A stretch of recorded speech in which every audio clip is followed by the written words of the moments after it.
online slot game တွေကနေလူကြီးမရဲ့ပတ်စံကိုဘလို့ယူသွားလဲဆိုတာသိချင်လား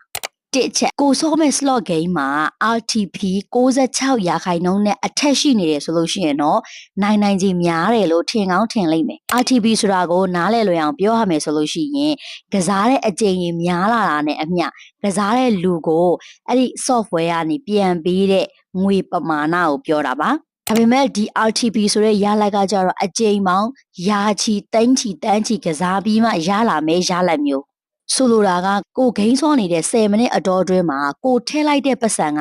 ရုတ်တရက်ကြီးဟော်ကနေဆိုကုံသွားဖို့ကဖြစ်နိုင်ကြီးများတယ်ဂိမ်းဆဆဆော့ခြင်းရုတ်တရက်ကြီးအနိုင်ရလိုက်တယ်ဆိုတဲ့ကိစ္စကတော့ဖြစ်နိုင်ကြီးတော်တော်လေးကိုနည်းတယ်လို့ဆိုလိုတာပါနှစ်နံပါတ်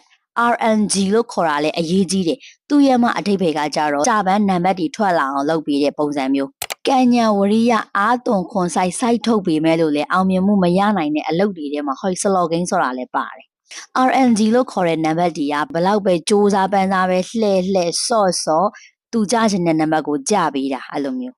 ဒီနံပါတ်3အဆင့်ကတော့နည်းနည်းလေး underrated ရှိတဲ့အဆင့်လို့သတ်မှတ်ကြတယ် volatility လို့ခေါ်တယ်ကစားသမားကစုကြီးကိုမက်လေရှုံးနိုင်ခြင်းအများဆုံးဖြစ်လေပဲစုသေးလေးတွေကိုမက်ပြီးတော့ကစားတဲ့လူကိုကြတော့ game ကနေပြီးတော့ဒီ game မှာကြာနေဖို့ရန်အတွက်ဆွဲခေါ်ထားတာလူလုံးဆိုတော့ဒီလူက10ချိန်လောက်ကစားလိုက်တယ်ဆိုလို့ရှိရင်2ချိန်3ချိန်လောက်ပေးနိုင်လိုက်တယ်ဟောဒီလူကနိုင်နေဟာဆိုပြီးတော့စိတ်ကပါပြီးတော့ဒီ game ထဲမှာထပ်နေလိုက်အချိန်20လောက်ထပ်ကစားလိုက်4-5ချိန်လောက်ပေးနိုင်လိုက်အဲ့လိုမျိုးနဲ့သူတို့ရဲ့ game ထဲမှာကြာရှိအောင်လို့မလို့စုသေးလေးတွေနဲ့ဆွဲခေါ်သွားတာဒီ slot game တွေမှာမက်လုံးပေးတဲ့ jackpot လို့ဆိုတဲ့စုကြီးအစီအစဉ်ရှိတယ်သူကကြတော့အကြီးဆုံးစုကြီးကိုက100လောက်ပေးလိုက်တယ်ဆိုလို့ရှိရင်သူတို့စီကနေ10သိန်း100အဲ့လိုပြန်ရမယ်အစီအစဉ်မျိုးပေါ့နော်အဲ့ဒီအစီအစဉ်မျိုးကကြတော့လေကစားတဲ့အလှည့်အကြိမ်ကြီးက1သန်းလောက်မှတစ်ကြိမ်လောက်ပေါက်တာမျိုးအဲ့တော့ကျတော့လုံးဝမဖြစ်နိုင်ဘူးတော့မဟုတ်ဘူးဒါပေမဲ့လို့ကိုအလှည့်မှာပေါက်နိုင်စီတော်တော်လေးကိုခဲရင်နဲ့အကောင်လုံးကိုချုပ်ပြောရလို့ရှိရင် slot game ဆိုတာက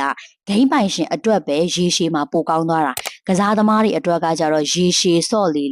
ရှုံးနိုင်ကြီးပိုများလေနိုင်ကြီးပိုပြီးတော့နဲလေပဲအဲ့တော့ slot game ကအပျော်ဆော့တာလောက်အပန်းဖြေရုံကစားတာလောက်ပဲကောင်းတယ်ကံညာဝရိယတွေအကုန်လုံးစိုက်ထုတ်ပြီးတော့ဆော့လေနိုင်ကြီးကလူတန်း6000မှာ6ယောက်တောင်မရှိဘူးအဲ့တော့ကံညာဝရိယတွေစိုက်ထုတ်မှချင်းအတူတူ slot game နောက်ကိုမလိုက်ဖ ೇನೆ ကို crash လေးနောက်ကိုလိုက်တာမှ